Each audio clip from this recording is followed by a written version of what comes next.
हम्द शाकिरीन व अफ़ज़लुस्सलाति व अकमलुस्सलाम अला सय्यिदिल मुरसलीन ख़ातमन नबिय्यीन क़ाइदुल गुर्रिल मुहज्जलीन अकरमिल अव्वलीन वल आखिरीन नबिय्यिल हरमैन इमामिल क़िबलतैन वसीलतिना फ़िद्दारैन अल मुज़य्यन बिकुल्लि ज़ैन अल मुनज़्ज़ह मिन कुल्लि ऐबिन व शैन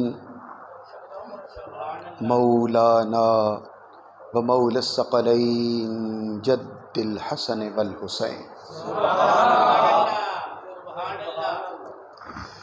नबिय्युल अंबिया अज़ीमिर रिजा अमीमिल जूद वल अता माहिज़ ज़ुनूब वल ख़ता शफ़ीयना यौमुल जज़ा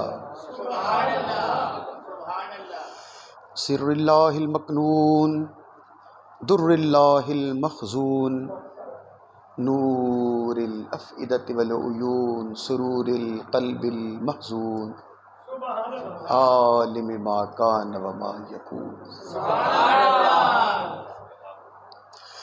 सय्यिदिना व मौलाना मुहम्मदिन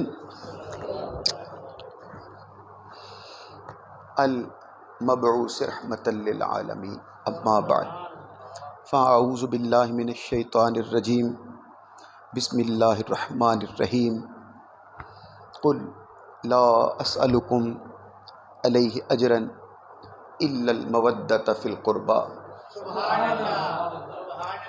व मन यक़्तरिफ़ हसनतन नज़िद लहू फ़ीहा हुस्ना इन्नल्लाह गफ़ूरुन शकूर सदक़ल्लाहु मौलानल अज़ीम व सदक़ रसूलुहुन नबियुल करीमुल अमीन इन्नल्लाह व मलाइकतहु युसल्लूना अलन नबी या अय्युहल्लज़ीना आमनू सल्लु अलैहि व सल्लिमू तस्लीमा अस्सलातु वस्सलामु अलैका या सय्यदी या रसूलल्लाह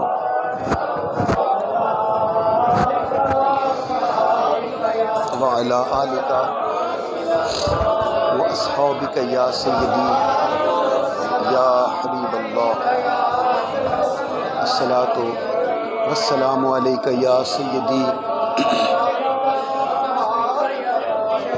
या रहमतल लिल आलमीन व अला आलिका व अस्हाबिका या सय्यदी या हबीबल्लाह अल्लाहुम्मा सल्लि अला मुहम्मदिन व अला आलि मुहम्मदिन कमा सल्लैता अला इब्राहीम व अला आलि इब्राहीम इन्नका हमीदुम मजीद अल्लाहुम्मा बारिक अला मुहम्मदिन व अला आलि मुहम्मदिन कमा बारकता अला इब्राहीम व अला आलि इब्राहीम इन्नका हमीदुम मजीद।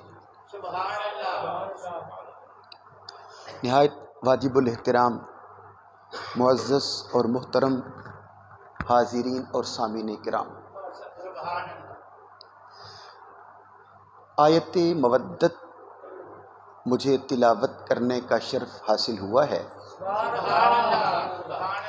लेकिन आज की इस खुतबे जुमा के हवाले से तीन मुख्तलिफ उन्वानात हैं, तीन हवाले हैं आज के जुमातुल मुबारक की गुफ्तगू के लिए।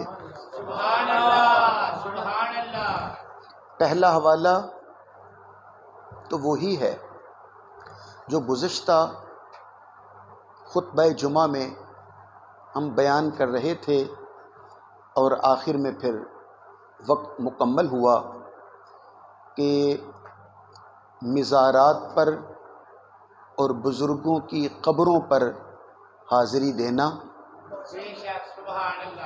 उसकी शरई हैसियत, और आप जनाब सल्लल्लाहु अलैहि वसल्लम ने जब हुक्म दिया और इरशाद फरमाया कि पहले मैंने तुमको कब्रों की ज़ियारत से मना किया था, लेकिन अब सबको इजाज़त देता हूँ। नारे तकबीर, नारे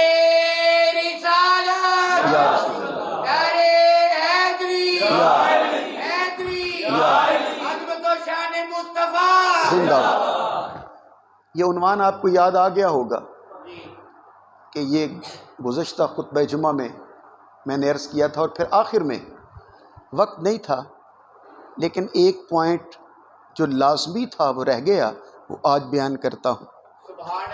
दूसरा हवाला आज के खुतबा जुमा का क्या है कि आज के दिन, अब इसे आप 15 शवाल समझ लें या 16 शवाल समझ लें, 15 अगर समझें तो फिर ये 2 हवाले हैं कि आज के दिन मदीना शरीफ से 1.5-2 मील के फासले पर ग़ज़वा-ए उहद हुआ था,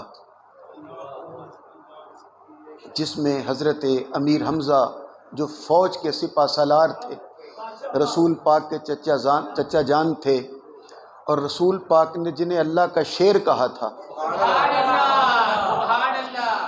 उनकी शहादत का दिन भी है।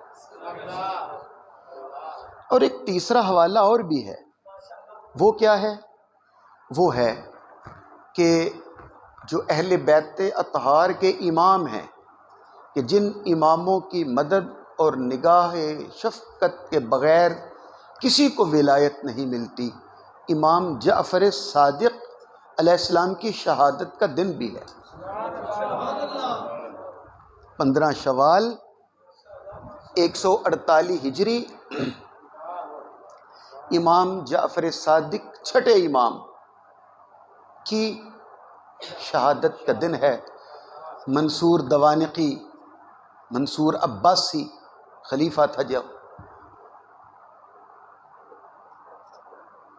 उसका नाम था मंसूर बिन मोहम्मद बिन अब्दुल्ला बिन अली बिन अब्दुल्ला बिन अब्बास बिन अब्दुल मुत्तलिब ने आपको शहीद करा दिया था, हज़रत इमाम जाफ़र सादिक़ को। हमारी विलायत का उनसे एक ऐसा खूबसूरत ताल्लुक़ है क्या कि ये इमाम जाफ़र सादिक़ बेटे हैं इमाम मोहम्मद बाक़िर के, और वो बेटे हैं इमाम ज़ैनुल आबिदीन के, वो बेटे हैं इमाम हुसैन अलैहिस्सलाम के, और वो मौला अली शेर खुदा। अब तरीक़त के हवाले से जितने भी शजरे हैं, ये चलते चलते इन आइम्मा से होते हुए मौला अली शेर खुदा तक, फिर रसूल पाक तक जाते हैं। जो सिलसिला आलिया नक्शबंदिया है, ये हमसे लेके अब तक के ज़माने के बुज़ुर्गों से लेके चलते चलते चलते अबुल हसन ख़िरक़ानी, उनके पीर बायज़ीद बुस्तामी, और उनके पीर इमाम जाफ़र सादिक़, अल्लाहु अकबर। ये नक्शबंदी सिलसिला जो है, जो हज़रत बायज़ीद बुस्तामी तक, फिर इमाम जाफ़र सादिक़ तक। अब इमाम जाफ़र सादिक़ से आगे 2 तरह से सिलसिला चलता है। इमाम जाफ़र सादिक़ को 2 फैज़ पहुँचे हैं। एक फैज़ हज़रत कासिम बिन मोहम्मद बिन अबी बकर का, तवज्जो रखिएगा, उनको फैज़ किसका मिला? जनाब कासिम बिन मोहम्मद बिन अबी बकर का। और दूसरा फैज़ मिला इमाम जाफ़र सादिक़ को अपने बाप इमाम बाकर का, उनको ज़ैनुल आबिदीन का, उनको हुसैन का, उनको मौला अली का। अल्लाहु अकबर। कैसी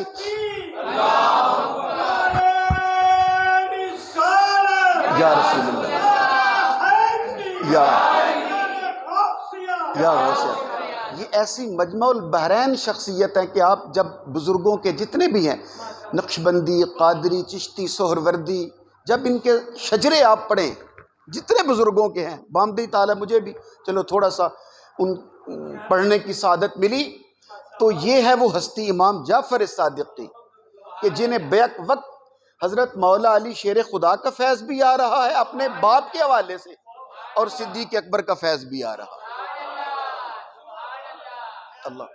तो आज चूँकि उनकी शहादत का दिन भी है, और हुज़ूर गौसुल आज़म पीराने पीर दस्तगीर का जो हम 11वीं का हवाला है वो तो है ही है। सबसे पहले तीनों का हम हवाला मैं इंशाअल्लाह अज़ीज़ जमा करूँगा, इन तीनों हवालों को। सबसे पहले तो हम फिर बात का आगाज़ करते हैं जो गुज़श्ता खुतबा जुमा में मैं कर रहा था कि मेरे आका ने फरमाया नहायतुकुम अन ज़ियारतिल क़ुबूर, मैंने तुम्हें कब्रों की ज़ियारत से मना किया था, लेकिन फ़ज़ूरूहा, जिस नबी ने तुम्हें मना किया था वही नबी मैं तुम्हें कब्रों की ज़ियारत की इजाज़त देता हूँ। अल्लाह, खुले खुले दिल के साथ और खुली ज़ुबान के साथ और खुले कानों के साथ गुफ्तगू को समाप्त कीजिए।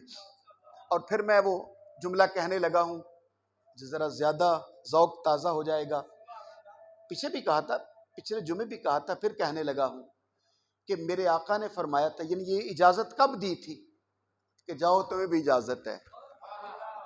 याद आया हवाला कि मेरे आका फ़तेह मक्का के लिए आए, 10,000 का लश्कर साथ है, 9,000 को एक जगह पे ठहराया, 1,000 लोगों को साथ लिया और मकामे अबवा पर पहुंचे। अपनी अम्मी जान की कब्र की इजाज़त मिली, फिर हुजूर अपनी अम्मी जान की कब्र की ज़ियारत को आए और फिर ज़ियारत करके वापस पलटे और क़यामत तक अपनी उम्मतियों को फरमाया मुझे अपनी अम्मी जान की कब्र की इजाज़त मिल गई है, जाओ तुम सबको भी कब्रों की इजाज़त की ज़ियारत दे दो।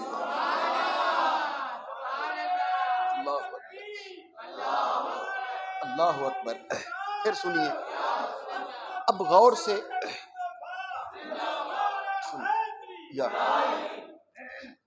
एक नारे के साथ ही इक्तिफा कीजिए। अब वो जिस मंजिल पर मैं आपको लाना चाहता हूँ वो यहाँ है।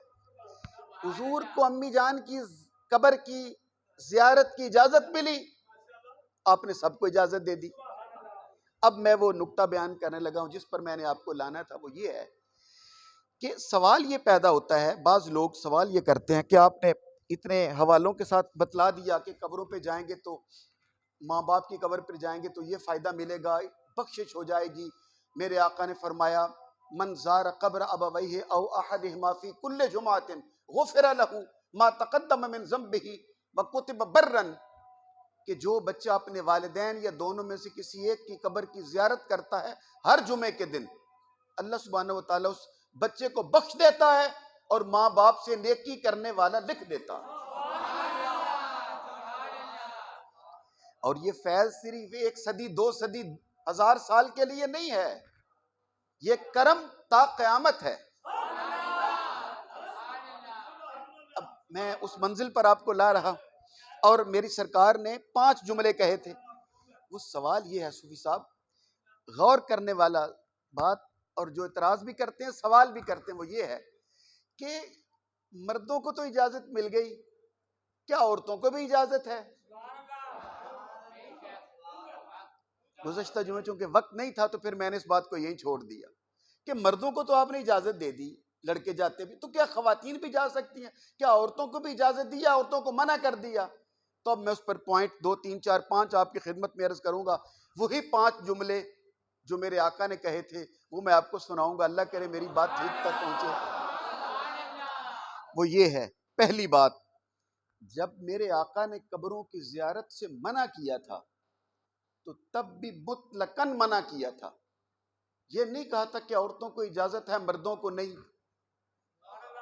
जब मना किया तब भी कहा किसी को इजाज़त नहीं, और जब इजाज़त दी तो फिर भी हुजूर ने हद नहीं लगाई, मुतलक फरमाया नहायतुकुम मन ज़ियारतिल क़ुबूर, मैंने तुम सबको मना किया था अब सबको इजाज़त देता हूं।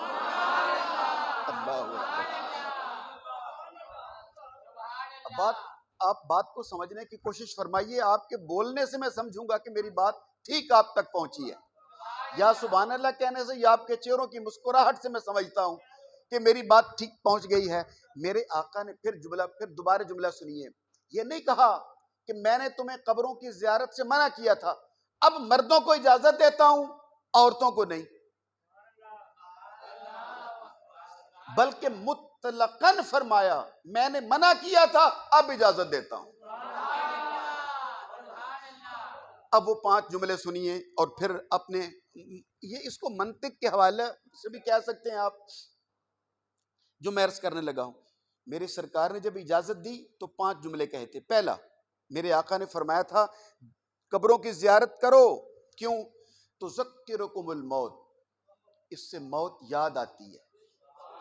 जब इंसान को मौत याद आती है तो फिर वो तकवे की राह पे चलता है, अच्छाई की राह पे चलता है, परहेजगारी और नेकी की राह पे चलता है, बुराई के रास्ते को छोड़कर अच्छाई का रास्ता इख्तियार करने की कोशिश करता है। फरमाया तुज़क्किरुकुमुल मौत। अब मैं आपसे कहने लगा हूं, क्या ख्याल है मर्द अगर कब्रों की जियारत करें तो उन्हें मौत याद आती है, औरतों को नहीं आती? मुतलक कह दिया ना। मालूम यह हुआ कि अगर मेरी सरकार कह रहे हैं कि कब्रों की जियारत करो तो ज़क्किरुकुमुल मौत, इससे मौत याद आती है, कब्रों की जियारत मौत याद दिलाती है।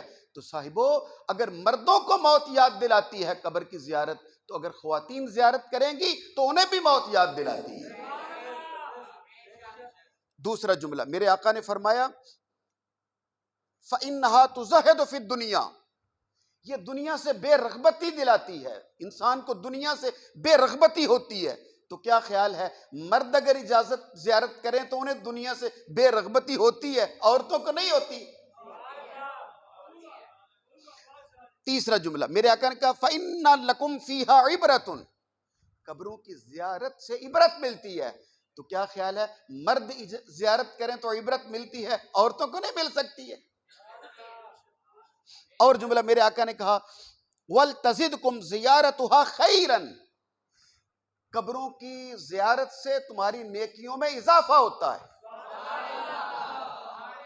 बस मैं जो गुफ्तगू आगे बढ़ाने लगा हूं, तेजी के साथ आखिरी जुमला कह रहा हूं, वल तजिदकुम जियारतुहा खैरन, अगर कबूर की जियारत करोगे तो नेकियों में इजाफा होता है। अब मुझे मिलकर बोलकर बतलाइए क्या ख्याल है अगर हम मर्द कब्रों की जियारत करें, मिज़ारात की जियारत करें, हमारी नेकियों में इजाफा होता है, तो क्या ख्याल ख्वातीन जियारत करेंगे तो उनकी नेकियों में इजाफा नहीं होगा? अच्छा, मेरा ख्याल है मैं इस जुमले को रोक कर फिर बारे दिगर वो पुराना जुमला अर्ज करूंगा तो ज्यादा लुत्फ आएगा। कहा तुम कब्रों की जियारत करोगे, तुम्हारी नेकियों में इजाफा होगा, मर्द करेंगे तो उनके नेकियों में भी इजाफा होगा, ख्वातीन करेंगी तो उनके नेकियों में भी इजाफा होगा। अब फिर वापस उसी जुमले पर आइए, कब इजाजत दी थी? जब अम्मी जान की कब्र की जियारत की इजाजत मिली। अब लुत्फ लीजिएगा जुमले का, साबित यह हुआ इधर रसूल पाक को अपनी अम्मी जान की कब्र की जियारत की इजाजत मिली, अल्लाह ने उस जियारत की बरकत से ता कयामत हमारे लिए नेकियों का दरवाजा खोल दिया। हमारे लिए ता कयामत नेकियों का दरवाजा खुल गया। कैसे? कि लो तुम जियारत करते जाओ और तुम्हारी नेकियों में इजाफा होता चला जाएगा। ये जो नेकियों में इजाफा हो रहा है ये हुजूर की अम्मी जान की कब्र की जियारत की बरकत से हो रहा है। आवाज बुलंद एक बार दुरूशी पढ़िएगा सारे।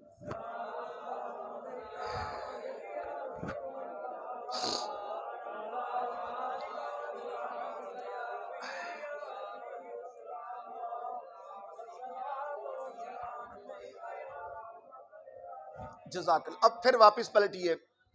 अब ये तो साबित हो गया क्या कि जैसे मर्दों को इजाजत है, हुजूर ने किसी को मना नहीं किया, हुजूर ने इस्तिस्ना नहीं किया कि फलां को इजाजत है फलां को, सबको इजाजत दे दी। लेकिन याद रखिएगा शरई तौर पर मर्दों और औरतों के मसाइल में फर्क होता है। ख्वातीन को भी कबूर की इजाजत होगी, लेकिन उनके साथ जरूरी है कि कोई महरम भी सफर कर रहा हो, ताकि उनकी माल की, उनकी जान की, उनकी इज्जत की हिफाजत कायम रहे। भाई हज करने के लिए भी जाना हो तो महरम का साथ लाजमी करार देते हैं ना कि ख्वातीन अकेली सफर ना करें। तो बिल्कुल ऐसे ही ख्वातीन भी जा सकती हैं, लेकिन उनके लिए जरूरी है कि वो बापर्दा तरीके के साथ कबूर पर जाएं। आप अगर सोए हुए नहीं हो तो मैं यहां एक और मोहब्बत का जुमला भी अर्ज कर दूं। है तो थोड़ी सी इल्मी बात, इल्मी हवाला है, लेकिन मुझे उम्मीद है कि पढ़े लिखे दोस्त हैं, उर्दू अच्छी तरह समझते हैं, फिर मैं आगे इमाम तक आना चाहता हूं, लेकिन इस बात को कामिल करूं कि ख्वातीन का पर्दे के साथ आना, ख्वातीन जरूर आए, मिज़ारात पर जाएं, बुजुर्गों की खानकाहों में भी जाएं, लेकिन तन्हा नहीं, बापर्दा तरीके के साथ अपने महरम के साथ जाएं। इंशाअल्लाह उनकी नेकियों में भी इजाफा होगा, उनके लिए भी इबरत होगी और उनको भी इंशाअल्लाह आखिरत याद आएगी। लेकिन जो मैंने कहा मोहब्बत की एक हदीस पाक के हवाले से गुजरेंगे, वो ये है कि हजरत बीबी आयशा सिद्दीका फरमाती हैं, जब रसूल पाक का विसाल हुआ तो आप जनाब को दफन किया गया कहाँ? जो हजरत बीबी आयशा सिद्दीका के घर का कमरा था, हुजरा था, और वो हुजरा बिल्कुल आप मस्जिद नबवी शरीफ के अंदर है। जैसे यहाँ पर दाखिल हुआ ऐसे सामने हुजूर पाक का वो रोजा शरीफ है, यही हुजूर का कमरा था, हुजूर की बैठक थी, हुजूर का हुजरा मुबारक था। एक दरवाजा बाहर की तरफ खुलता था, मस्जिद की तरफ खुलता था। आप जनाब के उस घर का, अब तवज्जो फरमाइएगा, उस घर में दफन हो गए आकाए दो आलम। तो हजरत बीबी आयशा फरमाती हैं, जब हुजूर दफन हो गए तो मैं जब चाहती और जैसे पर्दे के साथ चाहती हुजूर के उस कमरे में आ जाती, बैठक में आ जाती, हुजरे में आ जाती, कोई सामान रखा होता तो उठा लेती, रखना होता तो रख देती। 2 साल के बाद मेरे अब्बा जान हजरत अबू बकर सिद्दीक का विसाल हुआ तो उनको भी वहीं दफन कर दिया गया। तो कहती हैं कि मैं जैसे चाहती, जिस हिजाब और जिस नकाब के साथ चाहती, जिस पर्दे के साथ चाहती, मैं उस कमरे में जाती, सलाम भी करती, दुआ भी करती, सामान रखती, वापस पलट आती, जो काम भी होता मैं उस बैठक और हुजरे में जाती, और मुझे कोई मसला नहीं था, क्योंकि मैं समझती थी एक मेरे खामद है, एक मेरा बाप है। अल्लाह तवज्जो रखिएगा। लेकिन आप फरमाती हैं कि मजीद 10 साल के बाद, यानी टोटल 12 साल के बाद, हजरत अमीरुल मोमिनीन हजरत उमर फारूक का विसाल हो गया। तो हजरत अबू बकर सिद्दीक के पहलू में हजरत उमर फारूक को दफन कर दिया गया। अब कहते, अब गौर से सुनिए जुमला, हदीस शरी, आप कहती हैं अब जब पहले हुजूर पाक, फिर हजरत अबू बकर सिद्दीक, फिर उमर फारूक, कहते हैं जब अमीरुल मोमिनीन उमर फारूक को दफन किया गया तो आप कहती हैं उसके बाद मैं कभी बेहिजाब होकर उस कमरे में दाखिल नहीं हुई।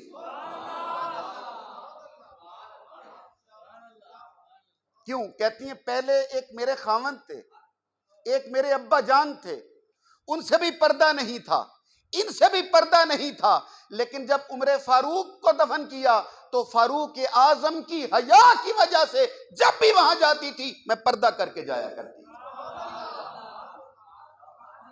नहीं, आपकी सुभान अल्लाह से पता लगा कि अब बात वाज़ेह नहीं हुई। अगर आपकी तवज्जो हो तो मैं वो इल्मी मसले से गुजर जाऊं जरा थोड़ा सा। जब भी ख्वातीन जाएं तो बाप पर्दा हिजाब के साथ जाएं, मिज़ारात पर जाएं, बुजुर्गों के पास जाएं, दाता साहब जाएं तो हिजाब के साथ जाएं, नकाब के साथ जाएं, पर्दे के साथ जाएं। लेकिन वो इल्मी हवाला जो मैंने कहा था, पता नहीं सबको समझ आए या नहीं आए, लेकिन चलो रिकॉर्डिंग हो रही है, जिंदगी में किसी के तो काम आ जाएगा, इसलिए मैं कह देता हूं, अल्लाह करे आप भी समझ जाएं। वो ये है कि वो चादर लेके जा रही हैं फारूक आजम से पर्दे के लिए कि मुझे देख रहे हैं। तो क्या ख्याल है, वो जो हजरत फारूक आजम कब्र में लेटे हुए हैं और उसके ऊपर मिट्टी की जो 6 फुट की तय है,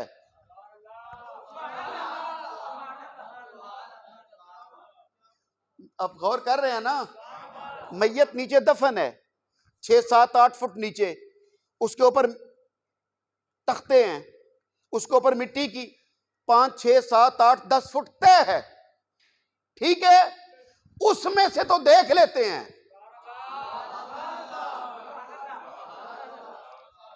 और कह रही हूं मैं पर्दा कर लेती हूं। अब भाइयों इतनी मोटी दीवार जो है,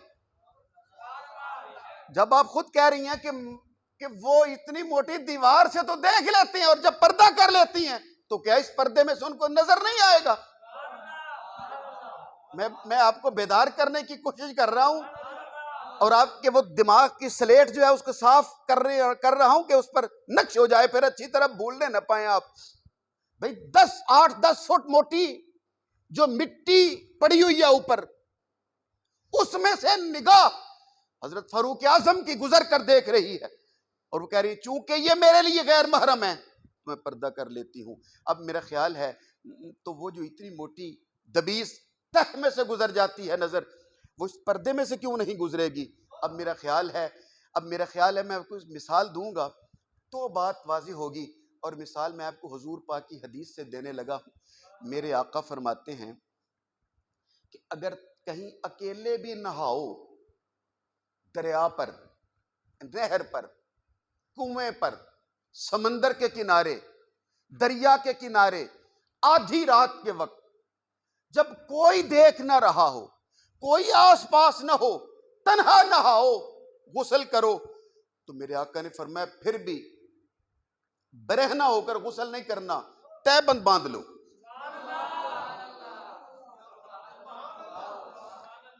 हा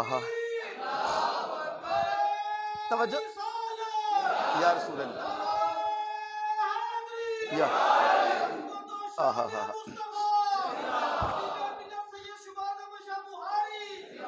जज़ाकल्लाह जज़ाकल्लाह। मेरे आका ने फरमाया अगर तन्हा नहर पर, समंदर के किनारे, नहर के किनारे, कहीं अपने खेतों में, ट्यूबवेल पर, कुएं पर तन्हा हो और कोई देख नहीं रहा, मेरे आका ने कहा तहबंद बांध लो, बरहना गुस्ल न करो, तहबंद बांध कर फिर गुस्ल करो। एक पूछ रहा था खड़ा होकर, या रसूल अल्लाह जब देखने वाला कोई नहीं तो फिर तहबंद और इस पर्दे की क्या जरूरत है? मेरे आका ने फरमाया अल्लाह से हया की खातिर।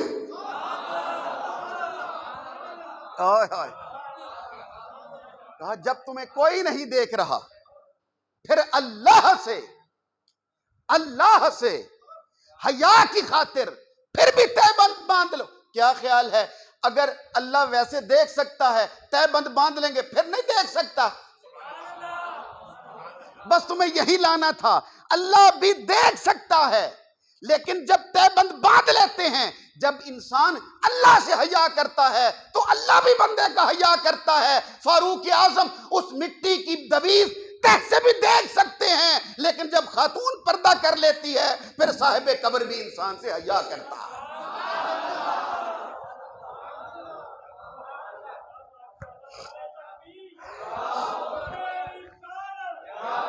या रसूल अल्लाह अकबर कबीर, अल्लाह अकबर कबीर। अब मेरा ख्याल है मसला तो वाज़े हो गया। आपकी मुस्कुराहट बतला रही है कुछ ना कुछ मसला आपके पल्ले पड़ गया है, इसलिए कि जब भी ख्वातीन कहीं भी जाती, इससे फारूक आज़म हजरत बीबी आयशा के मसले से यह भी पता चल गया कि ख्वातीन भी कब्रिस्तान जा सकती हैं, लेकिन पूरे हिजाब के साथ, पूरे नकाब के साथ और पूरी इज्जत व आबरू की हिफाजत के साथ वो जब चाहे जा सकती हैं। इसलिए कि जो खतरा बाजार में होता है वो खतरा मिजार पर तो कम से कम नहीं होता है। अब मेरा ख्याल अब आगे चलते हैं। दूसरा हवाला कि मेरे आका ने कहा इजाजत देता हूं, तो जब मना किया था सबको मना कर दिया, जब इजाजत दी मेरे आका ने तो सबको इजाजत दे दी। तो अब अपने आका का फिर वो हवाला अर्ज करता हूं। मेरे आका ने फरमाया अब दोस्त जमा हो रहे हैं, मैं उस हवाले पर आना चाहता हूं। पहले ये हदीस पाक सुन लो कि मेरे आका खुद कब्रों पर जाते थे या नहीं। अगर मैं उस हदीस पाक पर गुफ्तगू करूंगा तो फिर बहुत लंबी बात है, मैंने सिर्फ हवाला दे के गुजर जाता हूं। हर साल आज का दिन है हजरत सैयदुश-शुहदा हजरत अमीर हमजा रदी अल्लाह ताला अन्हो की शहादत का आज दिन है। तवज्जो से जुमला सुनिएगा, आज दिन है और उनकी कब्र है। शुहदाए ओहद की कब्रें इकट्ठी हैं। तवज्जो से मेरा जुमला सुनिएगा, वो शुहदाए ओहद, ये तीसरे साल में जंग हुई थी, उसके बाद हुजूर पाक के विसाल तक और विसाल से 8-10 दिन पहले तक हर साल मेरे आका शुहदाए ओहद की कबूर पर जाया करते थे। जुमले को दोबारा कहूं तो आपको लुत्फ याद आएगा। हर साल का माना यह है, हर साल जाया करते थे। साल का माना यह है कि सिर्फ जाया ही नहीं करते थे, उर्स भी हुआ करता था। उस पर मैं एक दलील आपको पेश कर सकता हूं। अल्लाह ताला आप सबको ले जाए। मैं जब पहली बार वहां पर हाजिर हुआ, अल्लाह अकबर, इतने साल गुजर गए आज से, कुछ 1994 में जब पहली बार मेरी हाजिरी हुई ना वहां पर, मैं बजाते खुद जब वहां गया तो बिल्कुल यकीन कीजिए, मैं आपको सच बतला रहा हूं, जो हो आए हैं वो तो बिल्कुल मेरी बात की गवाही देंगे। शुहदाए उहद के मिजार पर जब भी जाएं तो बिल्कुल ऐसे ही लगता है जैसे हमारे यहां दरबारों पर मेला लगा होता है। उसी तरह मिजार और मस्जिद, और जो ख्वातीन जैसे हमारे मेलों पर खिलौने बेचने वाले, छोटी छोटी चीजें बेचने वाले, खाने पीने वाली चीजें बेचने वाले, बच्चों के खिलौने और अंगूठियां और तस्बीहां और गले में डालने वाली चीजें छोटे छोटे बच्चों के लिए, जैसे यहां हमारे मेलों पे बिक रहे होते हैं, स्टॉल लगे होते हैं, बिल्कुल ऐसे ही शुहदाए उहद के मिजार पर भी पूरे जबले उहद के ऊपर वही स्टॉल लगे होते हैं। जब भी जाएं तो लगता है मेला लगा हुआ। अल्लाह, एक जुमले के साथ बात को मैं मुकम्मल कर देता हूं। आखिरी दफा जब मेरे आका सल्लल्लाहु ताला अलैहि वसल्लम वहां पर हाजिरी, मेरी सरकार तशरीफ आवरी हुई, जो खिताब किया, जरा खुले कानों के साथ जुमला सुनिएगा। वो खिताब बुखारी शरीफ में मौजूद है, लेकिन वो मैंने जुमला ये कहना है कि वो खिताब मेरे आका ने मिंबर पर बैठकर किया है। मैं आपको वो खिताब नहीं सुना रहा, मैं आपको खिताब नहीं सुना सकता, मैं सिर्फ आप हजरात को वो मंजर दिखाना चाहता हूं कि खिताब किया है मिंबर पर बैठकर। मस्जिद तो यहां उस जगह से 2 मील के फासले पर है, आपने मेरी बात पे गौर नहीं किया। और अगर 2, 4, 10, 20 या 50 लोग हों तो मिंबर लाने की तो जरूरत नहीं है। मेरी बात वाज़ेह हो रही है आप पर। मेरे आका ने विसाल से 1 हफ्ता पहले जो शुहदाए उहद की कबूर पर तशरीफ आवरी हुई और दुआ की, और हुजूर पाक ने सहाबाए किराम को खुतबा दिया है, वो कोई 2, 4, 5 मिनट के लिए खड़े खड़े बातचीत नहीं की, बल्कि मिंबर मंगवा कर उस पर बैठकर खुतबा दिया। मालूम यह हुआ कि जिस तरह हमारे यहां साल के बाद खिताब होता है, उर्स होता है, बाकायदा हाजिरी होती है, इसी तरह मेरे आका ने सब सहाबा इकराम को जमा किया और मिंबर मंगवा कर उस पे बैठ के मेरे आका ने खिताब फरमाया। ओह अल्लाह अकबर कबीर। और मैंने बुजुर्गों से ये सुना है, यहाँ के नहीं, वहाँ अरब शरीफ के, बड़ी नहीं बात, चूंकि उन मदीने वाले लोगों से ये बात सुनी थी, वहाँ एक जगह पर जाएं तो वहाँ उस जमाने से लेके अब तक कबाइल हैं जो ऊँटनियों का दूध दोह कर ताज़ा ताज़ा पिलाते हैं, लोग उनकी खिदमत करते हैं, फिर वो कहवा वगैरह भी पिलाते हैं। तो उन्होंने एक बात कही, मेरा तो दिल बाहर सूरत, हम तो मानने वाले हैं तो निहाल हो जाते हैं बात सुनकर। वो कहते हैं कि जब आज के दिन ग़ज़वा उहद में 15 शवाल 70 सहाबाए किराम शहीद हुए थे। बोलो कितने? फिर कहो। तो आकाए दो आलम सल्लल्लाहु अलैहि वसल्लम उनके साथ खुद उनका जनाजा पढ़ने के लिए हुजूर के पास उनके जसद खाकी लाए जाते, शहीद का बदन लाया जाता, सामने रखते और हुजूर को उसका जनाजा पढ़ते, फिर हटा देते, फिर दूसरे शहीद को लाते, उसका जनाजा पढ़ते, फिर हटा देते, फिर तीसरे को लाते, जनाजा पढ़ते, फिर हटा देते। आप हैरान होंगे ये बात सुनकर, 70 शहीदों पर मेरे आका ने जनाजा पढ़ा, लेकिन अमीर हमजा की शान ये है कि हर जनाजे के साथ अमीर हमजा का जनाजा रखा जाता था। अल्लाहु अकबर।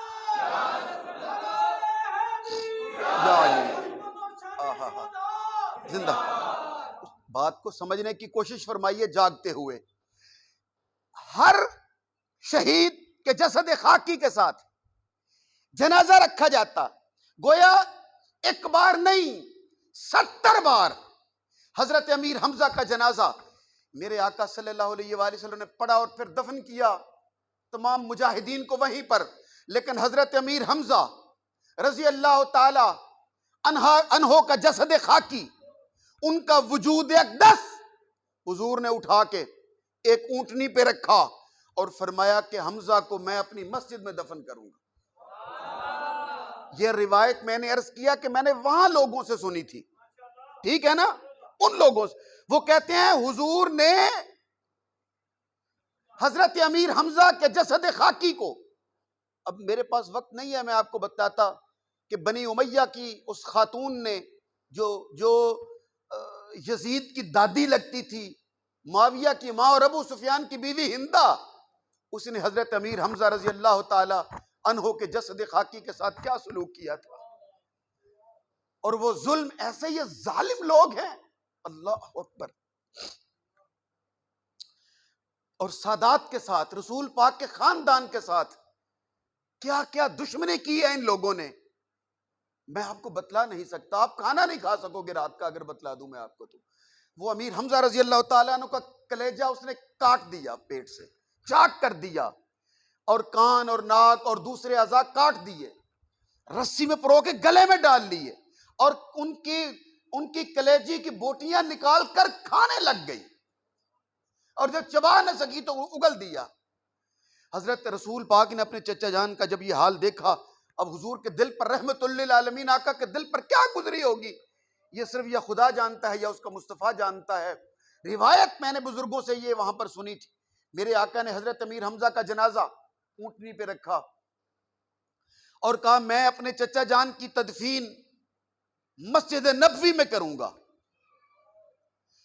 और ऊंटनी को जब चलाते हैं तो ऊंटनी नहीं चलती, जब उसका मुंह शुहदाए उहद की कब्रों की तरफ करते हैं तो वो चल पड़ती है। फिर उस ऊंटनी से हजरत अमीर हमजा के जस्द अक़दस को उतार लिया गया, दूसरे ऊंट पे रखा, उसको जब कब्रों की तरफ चलाते हैं तो चल पड़ता है, जब मस्जिद नबवी की तरफ मुंह करते हैं तो एक कदम नहीं उठाता। फिर तीसरा ऊंट मंगवाया गया, एक एक करके कई ऊंट मंगवाए गए, जब कब्रों की तरफ करते हैं वो चल पड़ता है। हुजूर ने कहा था मैं चचा को मस्जिद में दफन करूंगा, लेकिन ऊंट कब्रों की तरफ तो जाता है, मस्जिद की तरफ कदम नहीं उठाता। जब कई ऊंटों को हुजूर ने देखा कि मस्जिद की तरफ नहीं कदम उठाते, तो मेरे आका ने कहा मेरे चचा जान का जसद खाकी उतार दो और इन्हीं कब्रों के साथ दफन कर दो, कोई बात नहीं। अगर मेरे चचा मस्जिद नबवी तक नहीं जा सके तो कोई बात नहीं, अब मेरी मस्जिद यहां तक आ जाएगी।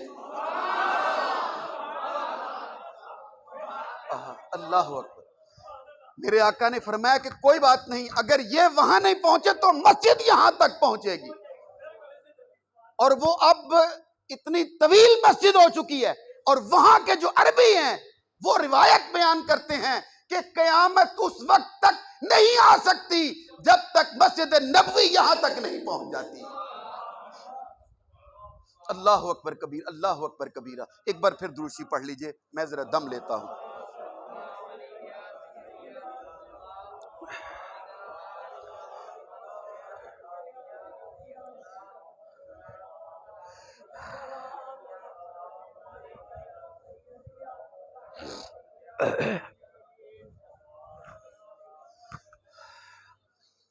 आइए अब उस तीसरे पॉइंट की तरफ पलटते हैं। हजरत अमीर हमजा, रसूल पाक के चचा जान हजरत अमीर हमजा रदी अल्लाह ताला अन्हो,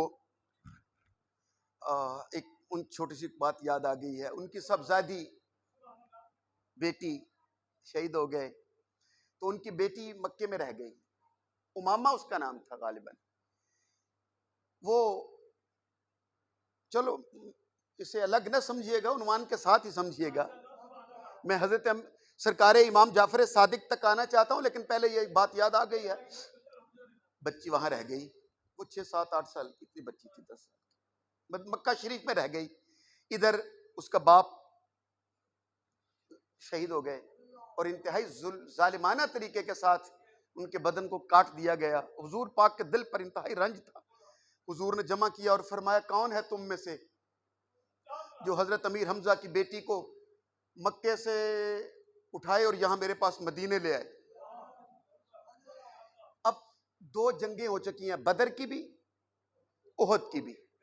और ये सारे वहां से हिजरत करके आए हुए हैं और सख्त दुश्मनी है। वहां जाना और उस बेटी को लेना, निकालना और फिर मदीने तक लाना, ये बहुत बड़ा काम था। ये जुए शीर लाने के मुतरादिफ था, दूध की नहर निकालने के मुतरादिफ था। ये बहुत बड़ा काम था। मेरे आका ने तमाम सहाबा किराम को बिठाकर कह दिया कि मैं उस पर अपनी रजा का ऐलान करता हूं जो मेरे चचा की बेटी को यहां लेकर आए, जो उस यतीम बच्ची को यहां लेकर आए। मैं उस पर राजी, मेरा रब उस पर राजी।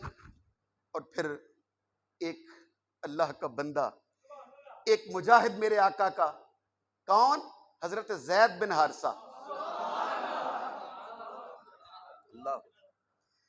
अब वो कैसे पहुंचे? यानी ऐसे हिजरत करके आए हुए हैं, भागे हुए हैं, और वो एक एक को कत्ल कर देना चाहते हैं। और इन्हें कत्ल करने के लिए एक बार बदर में हमला कर चुके हैं, फिर उहद में हमला कर चुके हैं, और वो नहीं चाहते कि कोई एक फर्द बशर भी जिंदा रहे। लेकिन अब ये कैसे पहुंचे, मक्के में कैसे दाखिल हुए, उस बच्ची तक कैसे पहुंचे, उसे कैसे साथ लिया, कैसे मक्के से निकले और सफर करके कैसे मदीने पहुंचे, ये या ज़ैद जानते हैं, या खुदा जानता है, या मुस्तफ़ा जानता है। वो हमें नहीं मिलता। जो मसला मिलता है वो ये है, इधर ये दाखिल हुए दो लोग, उनकी ऊंटनी के साथ साथ भागते हुए नजर आ रहे हैं। एक तरफ हजरत अब्दुल्ला बिन अब्बास, दूसरी तरफ मौला अली शेर खुदा। मदीने की गलियों में ऊंटनी भाग रही है, ऊपर ज़ैद बच्ची को लेके बैठे हुए हैं। एक तरफ हजरत अब्दुल्ला बिन अब्बास, इधर मौला अली। ये कह रहे हैं, हजरत मौला अली शेर खुदा फरमा रहे हैं कि ला ये बच्ची मेरे हवाले कर, मैं परवरिश करूं। हजरत अब्दुल्ला बिन अब्बास कह रहे हैं मेरे हवाले कर, मैं परवरिश करूं। और वो कह रहे हैं नहीं नहीं छोड़ दो, मैं खुद ही करूंगा। और वो ऊंटनी भगाते हुए मदीना पाक की गलियों में से गुजरते हुए हजरत ज़ैद सीधा मस्जिद नबवी में आका दो आलम के दर पर पहुंचे और आवाज बुलंद कहा, या रसूल अल्लाह, मेरी खबर लीजिए, मेरी मदद कीजिए। हुजूर तशरीफ ले। क्या हुआ? हुजूर मैं बच्ची को ले आया। मेरे आका ने उस बेटी को वो जो 6-7 साल की बच्ची थी उसके लिया, अपने सीने से लगाया, प्यार किया कि शहीद की यतीम बेटी है, उसे प्यार किया। और फिर कहा कि आपको क्या हुआ, तीनों को आपके सांस फूले हुए हैं। हजरत ज़ैद ने कहा, हुजूर मैं, आप जानते हो मैं कैसे गया और कैसे लाया, मैं चाहता हूं इस यतीम की परवरिश मैं करूं।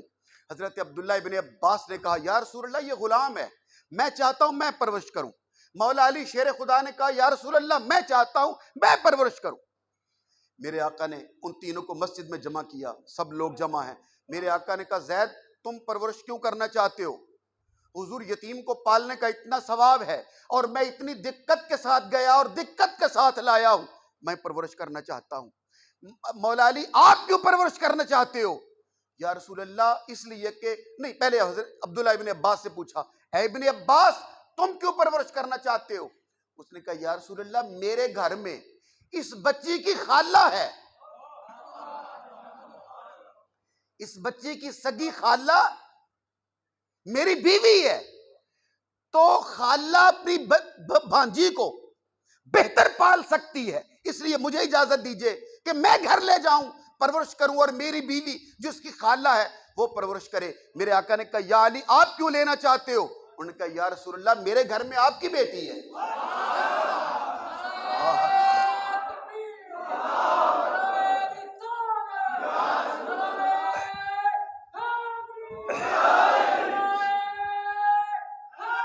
या अल्लाह अकबर, या गौसे आजम।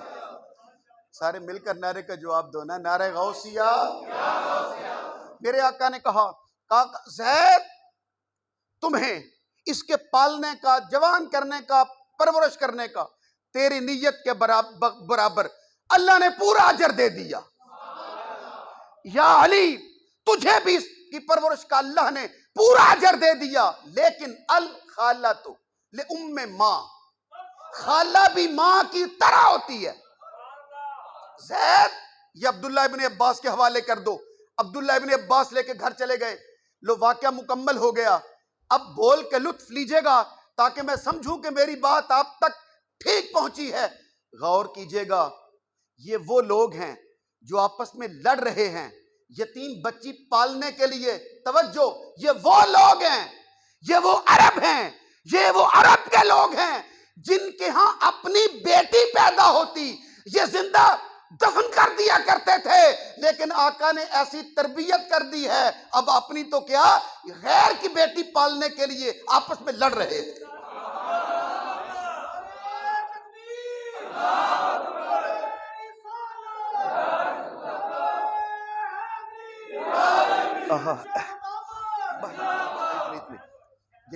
आप मेरे आका की एजाज़े तरबियत को समझा आपने? यह है हुजूर का एजाज़े तरबियत, हुजूर के तरबियत करने का अंदाज। यूं मेरे आका ने उनकी तरबियत फरमा दी है और यूं उनको मुज़क्का और मुसफ़ा कर दिया है कि जो अपनी बच्चियों को दफन कर दिया करते थे। कुरान कहता है जब उनको उनकी बेटी की खबर दी जाती है, मुसवद्दम वहुव कसीम, पहला फिक्रा नहीं जुबान पर आ रहा, मुसवद्दम वहुव कसीम, जब उन्हें बेटी की खबर दी जाती है तो गम की वजह से उनके चेहरे काले हो जाते हैं। वो जो अपनी बेटी की पैदा होने की खबर नहीं सुन सकते थे और उसे मार देते थे, कईयों को जिंदा दफन कर देते थे, मेरे आका ने यूं पाक साफ कर दिया है, अब औरों के बेटी पालने के लिए तरस रहे। बात दूर चली गई है, फिर वापस ये थे हजरत अमीर हमजा रजी अल्लाह ताला अन्हो का हवाला भी है। और आज हजरत इमाम जाफर सादिक जो सादात के विलायत के दीन के छठे इमाम है, अल्लाह अकबर। ये 12 इमाम है, जो 4 इमाम है वो हमारी फिका के इमाम है, इमाम आजम अबू हनीफा, इमाम शाफी, इमाम मालिक, इमाम अहमद बिन हम्बल।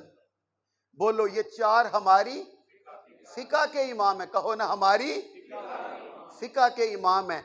और जो मौला अली से लेके इमाम महदी तक 12 इमाम है, ये हमारे फिका के नहीं, ये हमारे दीन के इमाम है। ओहो, अब एक नुक्ता कहने लगा हूं। इमाम अबू हनीफा को, जिनके हम फिका पे अमल करते हैं, नमाज पढ़ते हैं, रोजे वगैरह, उन्हें कहते हैं इमाम आजम। क्या? इमाम आजम। तो वो तो शागिर्द हैं इमाम जाफर सादिक के। जरा खुले दिल के साथ, क्या शागिर्द हैं? और शायद आपने जुमला पहले सुना है, आप कहते हैं लौला सनतान लहलक नौमान, अगर मुझे वो 2 साल जो मैंने इमाम जाफर सादिक की खिदमत में गुजारे हैं, अगर वो 2 साल मुझे ना मिलते मैं हलाक हो जाता। तो क्या क्या वजह है कि जब इमाम जाफर सादिक का नाम लिया जाता है तो खाली इमाम, और जब शागिर्द का नाम लिया जाता है तो इमाम आजम, बड़ा इमाम। ये क्या वजह है? सवाल आप तक पहुंच गया है कि जब इमाम अबू हनीफा का नाम लेते हैं तो कहते हैं इमाम आजम, और जब इन्हें कहते हैं तो खाली इमाम जाफर सादिक। ये कैसी बात है? शागिर्द इमाम आजम। अब उसका जवाब सुनो और अपना इमाम ताजा करो। वो ये है कि जब कहते हैं ना इमाम आजम, तो वो इनके मुकाबले में नहीं कहते, उन 3 के मुकाबले में कहते हैं। शाफी, मालिक, अहमद बिन हम्बल, उन तीनों के मुकाबले में कहते हैं इमाम आजम, सबसे बड़ा इमाम। और सबसे बड़ा इमाम कहते ही इसलिए हैं कि वो इमाम जाफर सादिक के शागिर्द थे।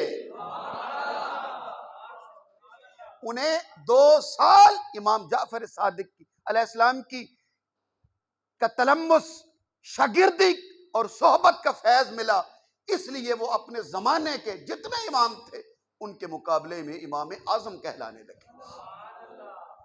हजरत इमाम जाफर सादिक, अब उनके शजरे पर तो हम बातचीत नहीं कर सकते, फिर बहुत लंबी बात हो जाएगी, या क्या क्या जुल्म उस जमाने के उमवी हुक्मरानों ने किए वो भी मेरा ख्याल है बयान नहीं करते। लीजिए, मोहब्बत के लिए उनके जो उनकी करामात और मोजज़ात हैं, या अल्लाह की बारगाह में जो उनकी रसाई है, उसको सुनो और अपना ईमान ताज़ा करो।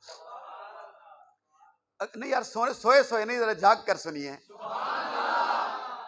ये स्पीकर भी मेरा साथ नहीं दे रहा, मेरा अपना ज्यादा जोर लग रहा है और गर्मी भी बड़ी शुदीद है, और फिर आप भी बिल्कुल ही सोए सोए हो। लंगर शरीफ भी तैयार हो चुका है और आखिरी 5-7 मिनट बाकी हैं, आखिरी 8-9 मिनट हैं। तो इंशाअल्लाह अज़ीज़ नमाज के फ़ौरन बाद लंगर शरीफ भी तैयार हो चुका है, वो खीर बच्चे ला रहे हैं। तो नमाज के बाद हम दुआ भी करेंगे। मोइनुल हसन साहब हमें बीबी फातिमा ज़हरा की खिदमत में हदिया मोहब्बत पेश करेंगे जो इन्होंने तकरीर तैयार की हुई है। और मैं आपको इमाम रसूल पाक के ख़ानदान की ये अल्लाह की बारगाह में जो रसाई है और अल्लाह की बारगाह में जो वजाहत है वो सुनो। आपके एक गुलाम को कत्ल कर दिया किसने? दाऊद बिन अब्दुल्ला बिन अली बिन अब्दुल्ला बिन अब्बास ने। ये शजरा तो वही था ना, यानी आपके खादिम था, गुलाम था, उसे कत्ल कर दिया दाऊद ने। क्योंकि दाऊद को जरा सरकारी सरपरस्ती हासिल थी, तो वो दाऊद बिन अब्दुल्ला बिन अली बिन अब्दुल्ला बिन अब्बास, और ये भी नहीं, आप वक्त नहीं, आपको याद नहीं रहेगी, बात दूसरी तरफ चली जाएगी कि ये सिर्फ एक नाम है अली, सिर्फ ये एक नाम जो हजरत अब्बास के बेटे अब्दुल्ला इब्ने अब्बास ने अपने बेटे का नाम अली रखा था, एक अली है। इसके अलावा पूरे 100 साल में ना कोई अली है, ना कोई हसन है, ना कोई हुसैन है। किसी का नाम रखने की इजाजत नहीं थी। इससे बड़ा कोई जुल्म बनी उमैया और क्या कर सकते थे? किसी एक बच्चे का नाम, किसी एक मुहद्दिस का नाम, किसी एक रावी का नाम। रावी यानी हदीस पर पूरी किताबें लिखी हुई हैं। हर गली में आपको, अपने मोहल्लों में जाओ, गांव में जाओ, हर गली में आपको अली का नाम मिलेगा, हसन का नाम मिलेगा, हुसैन का नाम मिलेगा, जाफर का नाम मिलेगा, अकील का नाम मिलेगा। लेकिन रसूल पाक की आल के साथ दुश्मनी का आलम यह है कि पूरे 100 साल में एक भी नाम नहीं रखने दिया गया।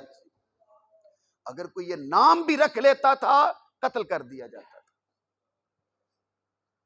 अल्लाह अकबर। आज सुबह मैं मुताला कर रहा था तो मेरे आंसू नहीं खुश्क हो रहे थे वो बात पढ़ के कि यार ऐसा ऐसा जुल्म भी इंसान करता है दूसरे पर। और उनका जुर्म क्या था? सिर्फ ये कि वो खानदान रिसालत से उनका ताल्लुक था और लोग उनसे प्यार करते थे, लोग उनसे मोहब्बत करते थे। सिर्फ इसलिए मोहब्बत करते थे कि ये बीबी फातिमा ज़हरा की औलाद में से। हजरत इमाम जाफर सादिक के उस खादिम को दाऊद ने कत्ल कर दिया, माल छीन लिया, उसके पास जो पैसे थे और चीजें थी वो सारी छीन ली, कत्ल कर दिया। इमाम पाक को बहुत गम हुआ, रंज और अफसोस का इजहार किया। हजरत सरकार इमाम जाफर सादिक उठे, अपने घर से निकले, अपनी इबादत गाह को छोड़ा, वरना आप नहीं निकला जाया करते थे बाहर आम लोगों के दरमियान, बल्कि आप सिर्फ अपनी इबादत गाह तक और अपने मदरसे तक महदूद रहते थे, महदूद थे। निकले और दाऊद के घर तक पहुंचे। वो जाते वक्त किताबों में लिखा है वो चादर बिछा रहा था, यानी कालीन, उसके ऊपर चादर और तकिया और रख के बैठने लगा था, चादर बिछा रहा था।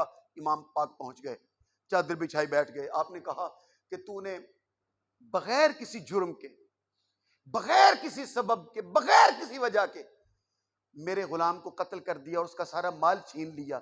उसकी बेगम का क्या बनेगा, उसके बच्चों का क्या बनेगा? और तूने ये जुल्म क्यों किया है?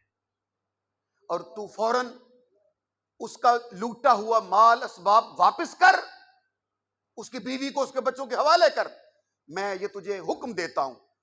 वरना अगर तू ये नहीं करेगा तो फिर मैं ये मामला अल्लाह के सपुर्द कर दूंगा। ये है वो फिक्रा जो सुनाने के लिए मैंने ये वाकया सुनाया आपको। क्या? अगर तू नहीं मानेगा तो मैं ये मामला अल्लाह के सपुर्द कर दूंगा। और ये बहुत बड़ी बात होती है कि मैं मामला अल्लाह के सपुर्द कर दूंगा। उसने कहा इसका मतलब ये है कि आप मुझे धमकी देने आए हो, आप मुझे डराने आए हो।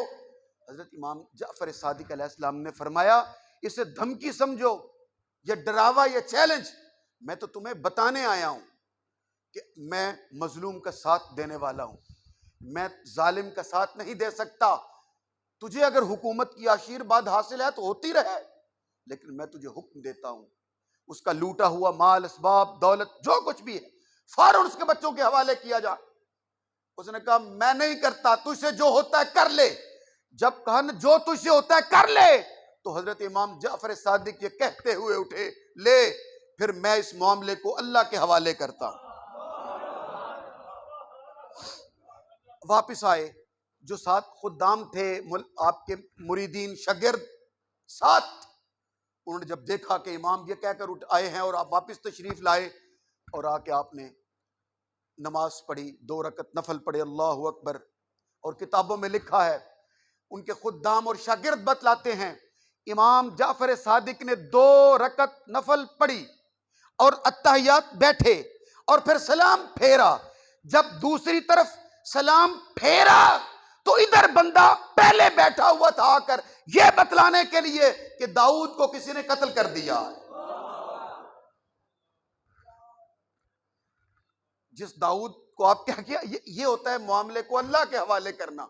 ये थी अल्लाह की बारगाह में उनकी रसाई। हज के लिए आए हजरत इमाम जाफर सादिक सरकार अलैहिस्सलाम, आप हज के लिए अरफा के मैदान में मौजूद थे। पूरी किताबें भरी पड़ी हैं आपकी इन करामतों की, मुझे जो याद आ रही है मैं आपको सुनाया देता हूं। हज पे आए, एक दोस्त हाजिर हुआ, दोस्त से मुराद एक मानने वाला आया, उसने हाथ बांध कर सलाम अर्ज किया और फिर कहा, या इमाम, मेरा फलां दोस्त या मेरा भाई वो बादशाह की कैद में है। उस वक्त बादशाह कौन था? मंसूर दवानिकी, मंसूर अब्बासी, उनका उसके कैद में है, उसने गिरफ्तार कर रखा है और बगैर किसी वजह के सिर्फ इस खौफ से कैद कर रखा है कि कहीं वो अहले बैत अतहार का साथ न देने लग जाए। तो आप दुआ कीजिए, आप मैदान अरफात में हो, हज का दिन होता है, अरफा का दिन, तो आप दुआ कीजिए कि मेरा भाई, मेरा दोस्त कैद से छूट जाए। हजरत इमाम जाफर सादिक ने वो असर की नमाज के वक्त ये कह रहा था, आपने दुआ के लिए हाथ उठाए और फिर दिल ही दिल में कुछ पढ़ा और फिर दुआ मांगी और चेहरे पे हाथ फेरे और फिर मुस्कुरा के उस साइल आने वाले से कहा, तुझे मुबारक हो, तेरा भाई छूट गया। अल्लाह अकबर। अल्लाह इत्तकू बिफिरासतिल मोमिन फइन्नहु यंजुरु बिनूरिल्लाह, तुझे मुबारक, तेरा भाई छूट गया। अच्छा, उसके बाद वो कहते चले गए। हज किया, ईद के बाद जब वापस अपने घरों को पहुंचे तो वो जिसने दुआ के लिए कहा था घर पहुंचा, तो उसका वो दोस्त आजाद होके घर पहुंच चुका था। उसने कहा, मुझे बतलाओगे तुम्हें किस दिन रिहा किया गया था? तो उसने कहा, अरफा के दिन असर के वक्त बादशाह ने कहा था छोड़ दो सब। अल्लाह अकबर। मेरा ख्याल लुत्फ नहीं लिया आपने। अच्छा, मैं आपको और अल्लाह की बारगाह में उनकी रसाई की और एक बात सुनाता हूं। आप अपने घर में थे, एक शख्स आया, उसने कहा, मदीना पाक का एक बंदा आया, उसने कहा, हुजूर मेरे पास पैसे हैं, 10,000 दिरहम है, मैं इनका एक मकान खरीदना चाहता था। क्या? मकान, ताकि मैं उसे किराए पर दे सकूं। तो अब मैं, हज के दिन करीब है और यहां से काफिला हज के लिए जा रहा है, मैं उस काफिले में रवाना होना चाहता हूं और मकान खरीदने के लिए मेरे पास वक्त नहीं है। आप ये 10,000 दिरहम ले लें और यहां पर देख कर पूछ कर जो आप बेहतर समझें मेरे लिए मकान खरीद लीजिएगा, 10,000 दिरहम का। आपने कहा ठीक है, लाओ अपनी अमानत। वो पैसे दिए, वो हज पे चला गया। हजरत इमाम जाफर सादिक अलैहिस्सलाम ने वो पैसे अपनी मर्जी के साथ कुछ गरीबों, यतीमों, मस्कीनों को, जैसे कि आपका मिजाज था, शाम तक सारे बांट दिए। अल्लाह, आप गौर कर रहे हैं जुमलों? अल्लाह करे ये स्पीकर भी कुछ मेरी मदद करे। सारे बांट दिए शाम तक। चलो अब टाइम हो गया, नहीं अब ठीक है, अब वक्त उधर जाएंगे तो मजीद इधर खराब होगा। अब ऐसे ठीक है, गुफ्तगू को बस सुन लीजिए। शाम तक सारे पैसे, वो 10,000 दिरहम आपने बांट दिए। अब घर वाले भी सोच रहे थे कि हजरत ने क्या किया, वो आएगा क्या पूछेगा, आप क्या जवाब देंगे। हज करके खैर से वो वापस पलटा आके सलाम अर्ज किया और आके कहा हुजूर वो मैंने पैसे दिए थे 10,000 दिरहम के मेरे लिए घर। हजरत इमाम जाफर सादिक अलैहिस्सलाम ने कहा मैंने तेरे लिए जन्नत में घर खरीद लिया। एक बार मोहब्बत से कहो सुभान।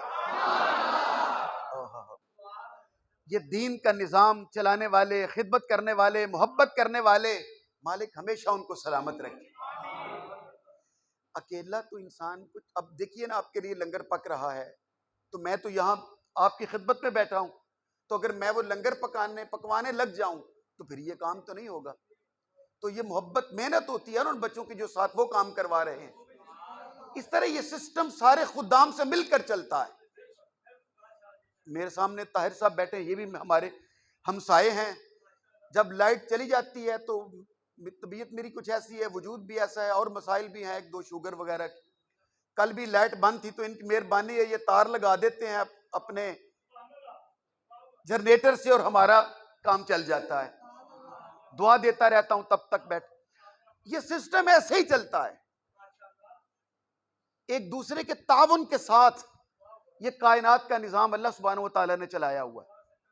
जब वो आए हुजूर मेरे पैसे, तो आप वो सारे पैसे उसी दिन गरीबों, यतीमों, मिस्कीनों, अल्लाह के नाम पर वो सारे बांट चुके थे। आपने फरमाया ए हाजी साहब आपको हज की मुबारक हो, तेरा मकान मैंने जन्नत में खरीद लिया है।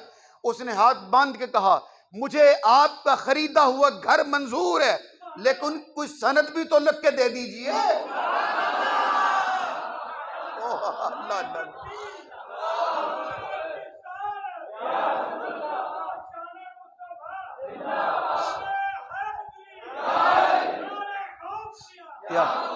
उसने कहा हजरत अगर कोई जमीन, कोई जायदाद खरीदी जाए तो उसके लिए कोई सनद, कोई रजिस्ट्री, इंतकाल, तो आप मुझे सनद दे दें, मुझे आपका घर खरीदा हुआ कबूल है, मंजूर है। अब मैं देखूं किस किस तक बात पहुंचती है। इमाम पाक ने कलम लिया, कागज लिया, सनद लिखना शुरू की। कहा मैं एक ऐसे घर की जमानत देता हूं जिसकी एक साइड रसूलुल्लाह के घर से मिलती है,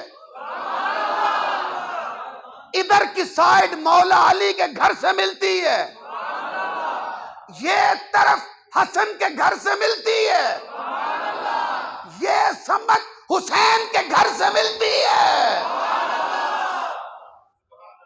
अल्लाह। और ये सनद लिखी और हाजी साहब के हवाले कर दी। वो हाजी साहब सनद लेकर अपने घर चले गए और 1-2-4 दिन के बाद वो हाजी साहब सफर से पलटे थे, तबीयत उनकी खराब हो गई और वो अलील हुए, नहीफ हुए, साहिब फिराश हुए और जान कनी का वक्त आ गया। और जब जान निकलने लगी तो अपने बेटों को बुला के कहा को मेरे लिए कुछ और करना या ना करना, ये सनद मेरे कफन में रख देना। वो जो सनद इमाम जाफर सादिक अलैहिस्सलाम ने अता की थी, कहा ये मेरे कफन में रख देना। बच्चों ने ऐसा ही किया, वो कफन में रख दिया, कागज, सनद, रजिस्ट्री कह लीजिए, और दफन कर दिया और मिट्टी डाली और फूल और पानी और फिर वापस आ गए। और किताबों में आता है, और कोई मत समझे कि मैं किसी शिया की बात कर रहा हूं, नहीं, मैं हजरत मौलाना जामी, जिस जामी की आप नाते सुनते हो, नाते पढ़ते हो, जो जामी मदीने पहुंचा था। और फिर मेरे आका ने क्या कहा वो फिर इंशाल्लाह मैं आपको सुनाऊंगा कि मेरी सरकार ने मदीने के निगरान से कहा था रोक दो उसे। हाँ, वो लंबा वाकया मैं इंशाल्लाह आपको सुनाऊंगा, बात लंबी, नमाज का वक्त हो रहा है। अगले दिन उस हाजी साहब के बेटे, भाई, उसकी कब्र पर फातिहा पढ़ने के लिए कब्रिस्तान आए। आके जब दुआ के लिए हाथ उठाए तो देखा वो सनद, वो कागज जो कफन के अंदर रखा था वो कब्र के ऊपर पड़ा था, और उसके दूसरी तरफ लिखा हुआ था इमाम जाफर सादिक ने जो जमानत दी थी वो घर मुझे मिल गया।